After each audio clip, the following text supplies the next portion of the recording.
नमस्ते दर्शकों, मेरा नाम दिव्यांश जैन है और आपका इस चैनल पे स्वागत है। तो आज की वीडियो में हम जानेंगे स्टॉक एक्सचेंज के बारे में और इससे रिलेटेड मिथ मतलब फॉल्स बिलीव क्या है लोगों के मन में वो जानेंगे।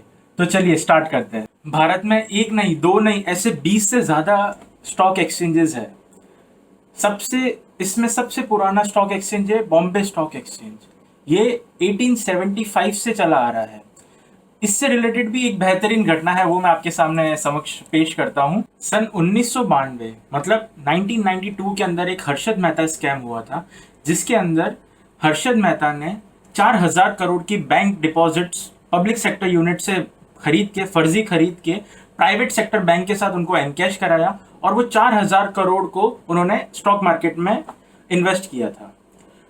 इनका इसके पीछे करने का लॉजिक ये था कि ये सबसे पहले ना big bull of the stock exchange के नाम से जाने जाते थे। इन्होंने 1992 के अंदर एक ऐसी तेजी लाई जो बहुत फिक्टिशियस थी। मतलब उन्होंने एक ऐसी कंपनी में इन्वेस्ट किया जिसके फंडामेंटल्स मतलब जिसका कोई ग्रोथ पैरामीटर नहीं था, अंदर कोई एसेट्स वगैरह नहीं थी। उन कंपनीज के अंदर इन्होंने इन्वेस्ट किया 4,000 करोड़ रुपए और उस शेयर के भाव को 30 रुपए से 9,000 तक वो ले गए। और जैसे ही वो 9,000 तक पहुंचा, हर्षद मेहता ने पैसा अपना निकाल के बाहर आ गए। इससे क्या हुआ कि ये घटना हुई थी अप्रैल 1992 के अंदर। तब सेंसेक्स लगभग 4,000 साढ़े 4,000 के आसपास ट्रेड करा था, क्योंकि इन्होंने 4,500 करोड़ निवेश किए थे इसमें। और अगस्त 1992 के अंदर शेयर मार्केट 2,000 पॉइंट टूट गया।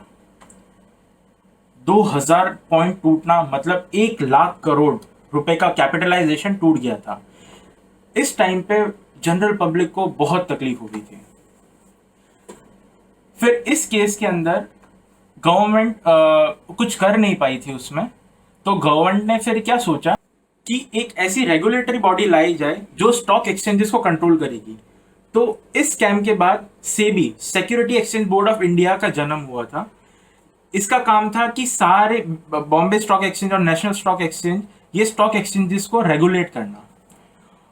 तब क्या होता था, BSc Bombay stock exchange electronic trade नहीं होता था। तब जैसे आज सिस्टम है अपने, वैसा ट्रेड नहीं होता था कि ऑनलाइन बैठ के आप घर बैठ के ट्रेड कर लो।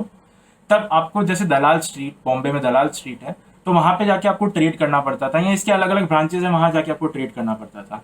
तो गवर्नमेंट ने कहा कि ये क्योंकि ऑफलाइन होने की वजह से, ये पेपर वर्क होने की वजह से शायद इतना बड़ा फ्रॉड हो गया, अब हमको ऑटोमेट होने की जरूरत है। मतलब हमारा प्लेटफॉर्म को एक ऑनलाइन स्टॉक एक्सचेंज को ऑनलाइन लाने की जरूरत है। तो इसके बाद, इस थॉट के बाद एनएससी का जन्म हुआ और एनएससी इस पिक्चर में आई। फिर एक प्रश्न आया कि अब दो स्टॉक एक्सचेंज की क्या जरूरत है। तो सेबी ने इस पे फरमाया था कि हमें दो स्टॉक एक्सचेंज की जरूरत है, क्योंकि बीएससी के ऊपर 6,000 कंपनीज लिस्टेड है और एनएससी पे सिर्फ 1,600 कंपनीज लिस्टेड है। मतलब सेबी का कहना यह था कि बीएससी एज अ बड़ा भाई, उसको रिश्ते जो 6,000 कंपनी है उनके साथ रिश्ते निभाने के लिए रखा जाए, और एनएससी जिसके पास 1,600 कंपनी लिस्टेड है उनको रिश्ते आगे ले जाने के लिए रखा जाए।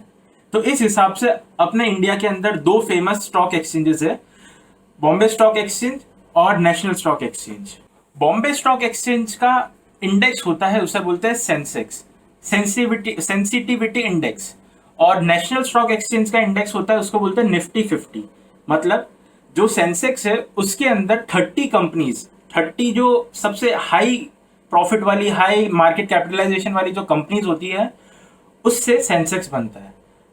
और निफ्टी के अंदर जो ऐसी 50 बहुत बड़ी कंपनीज है, उनके मार्केट कैपिटलाइजेशन से उसका इंडेक्स बनता है। अब हम समझते हैं कि एक कंपनी कैसे और क्यों होती है लिस्ट स्टॉक एक्सचेंज के ऊपर। इसको मैं एक एग्जांपल के साथ समझाता हूं। मानिए 10 लोग हैं और वो 10 लोग एक कंपनी शुरू करते हैं, सब 1-1 लाख रुपए लाते हैं इस कंपनी में और अपना बिजनेस शुरू करते हैं। धीरे धीरे ग्रोथ के साथ आगे बढ़ते हैं, पर एक ऐसा टाइम आता है जहां उनको पैसे की रिक्वायरमेंट ज्यादा होती है। मतलब उनके एक्सपांशन प्लान के लिए उनको पैसे की रिक्वायरमेंट होती है। तो इनके पास दो विकल्प बचते हैं। पहला, या तो बैंक के पास जाके बैंक से लोन ले ले, या दूसरा पब्लिक से पैसा मांगे। मतलब पब्लिक को अपील करे, पब्लिक को इनवाइट करे कि आप पैसा लाइए और हमारी कंपनी में ओनरशिप ले लीजिए। मतलब आप पैसा लाके हमारी कंपनी के मालिक बन जाइए। तो इस प्रोसेस के लिए कंपनी को सेबी के पास जाना पड़ता है और सेबी द्वारा कुछ एक पर्टिकुलर प्रोसीजर दिया हुआ है, उसको फॉलो करके कंपनी ऐसे स्टॉक एक्सचेंज पे लिस्ट हो सकती है। इस हिसाब से इस प्रोसेस को कहते हैं आईपीओ, इनिशियल पब्लिक ऑफर। अब मैं मिथ्स की तरफ बढ़ता हूं।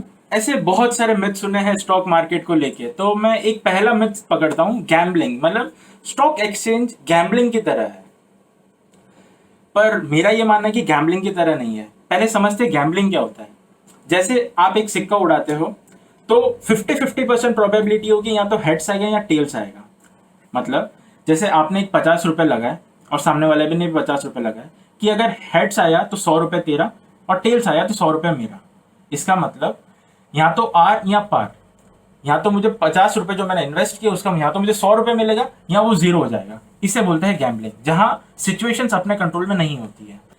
इसको मैं एक आसान भाषा में समझाता हूं। जैसे कि हम नई सब्जी बनाना सीख रहे हैं और नई सब्जी बनाने में अगर हम बिना प्रॉपर मात्रा के अगर कुछ भी डालेंगे, जैसे एक मुट्ठी नमक डाल दिया, एक मुट्ठी मिर्ची डाल दी, तो वो सब्जी किस तरह की बनेगी। रुकिए, मैं इसका दूसरा एग्जांपल देता हूं। आपको मैं एक प्रॉपर मात्रा में बताता हूं कि आपको 1 चम्मच नमक डालना है, 2 चम्मच मिर्ची डालनी है और उससे आपको सब्जी बनानी है। तो आप मुझे ये बताइए कि पहले वाले केस के अंदर सब्जी ज्यादा अच्छी बनेगी, उसकी प्रोबेबिलिटी ज्यादा है, या दूसरी सब्जी अच्छी बनने की प्रोबेबिलिटी ज्यादा है। जाहिर सी बात है दूसरी में, क्योंकि हम उसके अंदर प्रॉपर मात्रा यूज कर रहे हैं, प्रॉपर इंग्रेडिएंट्स प्रॉपर मात्रा में यूज कर रहे हैं, इसलिए उस सब्जी का अच्छा बनने की प्रोबेबिलिटी बहुत ज्यादा है। उसी तरह जैसे आप 10 रुपए जैसे इन्वेस्ट करते हैं शेयर मार्केट के अंदर, और वो आपको लगता है कि वो 10 रुपए का 100 रुपए हो सकता है, और अगर 100 रुपए नहीं हुआ, अगर मार्केट टूटा तो वो शायद 4 रुपए या 5 रुपए तक गिर सकता है। तो इसके अंदर आप 10 रुपए निवेश करके आप 100 रुपए तक की कल्पना कर रहे हो कि 100 रुपए तक बढ़ेगा, और गिरने की कल्पना सिर्फ 5 रुपए तक कर रहे हो। इनडायरेक्टली आप अपने रिस्क को कंट्रोल कर रहे हो, बराबर। तो आप 10 रुपए लगा के ज्यादा से ज्यादा 10 रुपए खो सकते हो, बट 100 रुपए कमा सकते हो। तो ये आपके लिए विन विन सिचुएशन है। तो इसे हम गैम्बलिंग नहीं कह सकते। दूसरा सबसे बड़ा मिथ जो मुझे सुनने में आता है कि शेयर मार्केट बहुत रिस्की है। चलिए मैं आपको एक एग्जांपल से बहुत इजीली समझाता हूं। आपके पास 1,000 रुपए है और मानिए उस 1,000 रुपए में से 10 रुपए खो गए। दुख हुआ आपको? का कि थोड़ा सा दुख हुआ, बट ठीक है, कोई फर्क नहीं पड़ता। 1,000 में से 10 गए तो क्या फर्क पड़ता। दूसरा एग्जांपल लेते हैं। आपके पास 1,000 रुपए था, उसमें से 100 रुपए घूम गए। भाई 100 रुपए घूम गए, ठीक है, थोड़ा दर्द हुआ बट सहन कर लिया, ठीक है, अभी तक भी आप सही हो। तो एक और एग्जांपल लेते हैं। आपके पास 1,000 रुपए था और आपके 200 रुपए गुम गए। ओ भाई, 1,000 में से 200 रुपए गुम गए, मतलब 20% मेरे पैसे चले गए। तो दुख हुआ कि भाई 200 रुपए चले गए, अब तो हमसे हमारी कैपेसिटी नहीं है। तो अब ये बिहेवियर को समझ रहे हैं कि जब आपका 200 रुपए गुमा तब आप एकदम हड़बड़ा गए कि अरे 200 रुपए गुम गया। तो ये एक बैरियर की तरह होता है। यहाँ पे आप एक अपना बॉर्डर बना सकते हैं कि मेरी रिस्क टेकिंग कैपेसिटी 100 तक है, कि 100 रुपए तक अगर मेरा गुम जाता तो मुझे कोई तकलीफ नहीं थी। इसी तरह की स्ट्रैटेजी हमको शेयर मार्केट में अपनानी होती है। मतलब जैसे आप 1,000 रुपए इन्वेस्ट कर रहे हैं तो उसका 90% मतलब 900 रुपए आप उन शेयर्स के अंदर इन्वेस्ट करिए जो आपको लगता है जो फंडामेंटली स्ट्रांग है। मतलब ऐसी कंपनीज जो इतने साल से चली आ रही है, अच्छा रिटर्न्स देती आ रही है और आपको पता है कि वो आगे बहुत अच्छा ग्रो करेगी, उसमें आप 90% अपना पैसा डाल दीजिए। 10% पैसा ऐसी कंपनीज में डालें जो थोड़ा रिस्की है, जो थोड़ा स्पेक्युलेटिव है, जिसके अंदर पैसा डूबने का भी डर है और पैसा बढ़ने का भी है, ठीक है। तो इन कंपनी जो 10% जो आप पैसा डालेंगे, 100 रुपए, सपोज करिए उसमें आपने 4 कंपनी में डाल दिया पैसा, उसमें से 4 में से 3 कंपनी डूब गई, 3 कंपनी डूब गई, एक कंपनी बची।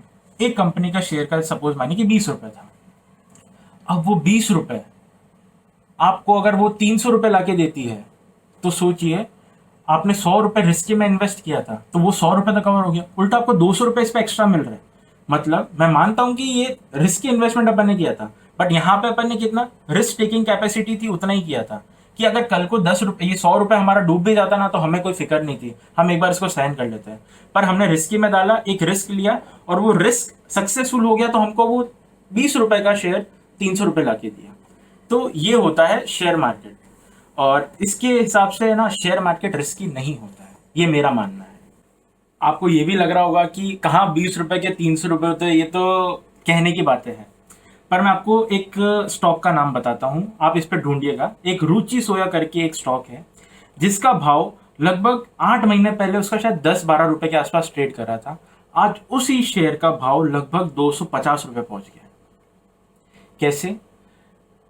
ये कंपनी थोड़ा लिक्विडेशन की तरफ थी, इसकी फाइनेंशियल कंडीशन टाइट थी, तो बाबा रामदेव ने, मतलब पतंजलि जो बाबा रामदेव की ब्रांड है, उन्होंने इसको एक्वायर किया। और जब से ये एक्वायर किया है तो पिछले 6 महीने से इसका भाव रोज बढ़ ही रहा है। मतलब अपना जो अभी मार्च के अंदर इतना रिसेशन हुआ, उसके बावजूद भी यही एक ऐसा शेयर था जो लगातार बढ़े जा रहा था, बढ़े जा रहा था। तो आप इस पे भी आप रिसर्च करिएगा। तो चलिए, मैं आज के सेशन को कंक्लूड करने से पहले आपको एक सवाल पूछता हूँ। अपन ने अभी निफ्टी और सेंसेक्स के बारे में पढ़ा था। सन 1995 के अंदर सेंसेक्स था लगभग 3-3.5 हजार रुपए इंडेक्स के ऊपर, और निफ्टी था 1,000 रुपए इंडेक्स के ऊपर। और आज की डेट के अंदर निफ्टी है 9,200 के आसपास, और सेंसेक्स है लगभग 30-31 हजार के आसपास। तो जब पहले इसमें सिर्फ 2-3 हजार का डिफरेंस था, आज इसके अंदर 20,000-30,000 का डिफरेंस क्यों है? तो आप मुझे इसका आंसर कमेंट करके बताइए। मैं आपको इसका आंसर नेक्स्ट वीडियो में बताऊंगा। धन्यवाद।